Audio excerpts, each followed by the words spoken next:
দেখো, এই ধরনের প্রশ্ন পরীক্ষায় এলে কিভাবে সহজেই করব সেটা আমরা আজকে দেখে নেব। সবার প্রথমে আমাদের দেখতে হবে যে এই দুটো ডিফারেন্স কত আসছে। 13 আর 11 ডিফারেন্স আসছে আমাদের 2। 21 আর 19-এর ডিফারেন্স আসছে, সেটাও 2। 17 আর 15 ডিফারেন্সও 2 আসছে। আর 7 আর 5-এর ডিফারেন্সও 2 আসছে। তো যখন এরকম ডিফারেন্স গুলো একই আসবে, অর্থাৎ একই সংখ্যা আসবে, তখন আমাদের সবসময় এই হরগুলোকে আমরা দেখবোই না যে কি আছে। কোনগুলোকে দেখবো? লবগুলোকে, অর্থাৎ উপরের সংখ্যাগুলোকে দেখবো। এখানের মধ্যে দেখেই বুঝতে পারছি আমরা, সবার বড়কে, সব থেকে বড় দেখো 19। তাহলে এই পুরো যে ভগ্নাংশটা, অর্থাৎ 19/21, এটাই হয়ে যাবে এই প্রশ্নের সব থেকে বৃহত্তম ভগ্নাংশ।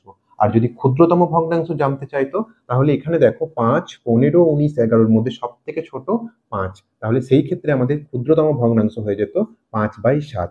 তাহলে এইভাবে যখন ডিফারেন্স একই সংখ্যা থাকবে, তখন আমরা সহজেই হরগুলোকে না দেখে লবগুলোকে দেখেই বলে দিতে পারবো যে কোনটি বড় এবং কোনটি ছোট।